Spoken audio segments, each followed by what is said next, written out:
அமித்ஷா அப்படின்னு கேட்டிங்கன்னா, அமித்ஷாவுக்கும் மோடிக்குமே இப்போ இங்கே பாலிட்டிக்ஸ். அமித்ஷா தான் முதல் பிரதமராக வரணும்னு நினைக்கிறாரு. அதனால தான் மோடிக்கு 75 வயசு ரீச் ஆக போகுது. அதுக்கப்புறம் மோடியை தூக்கிடணுங்கிறது அமித்ஷாவோட பிளான்.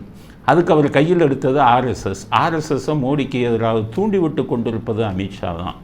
அதனால் பெரிய முள்படிக்கையில் இருக்கிற மாதிரி மோடி உட்காந்துருக்காரு. கூடவே அவரை கவுத்துறதுக்கான ஆள் பக்கத்தில். அப்படி ஒரு ஆளை வச்சுக்கிட்டு இருக்கிறதுனால மோடிக்கு தொந்தரவு கொடுக்குறாரு. அண்ணாமலையிட்ட மோடி நேரடியாக பேசுகிறது அவருக்கு பிடிக்கல அமித்ஷா. எல்லோரும் எனக்கு அடிமையாக இருக்கணும்னு நினைக்கிறார். நான் நில்லுனா நிற்கணும், உட்காருனா உட்காரணும், என்ன நீ இப்போ மோடிகிட்ட போய் பேசுகிற அப்படிங்கிற ஒரு கோபம் அவர் மேலே, அண்ணாமலை மேலே.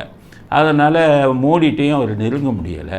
இப்படிப்பட்ட சூழ்நிலையில் தான் நம்ம தூக்கிடுவாங்கன்னு சொல்லி தான் அவரே நான் லண்டனுக்கு படிக்க போகிறேங்கிற ஒரு கதையை கொண்டு வந்தார்.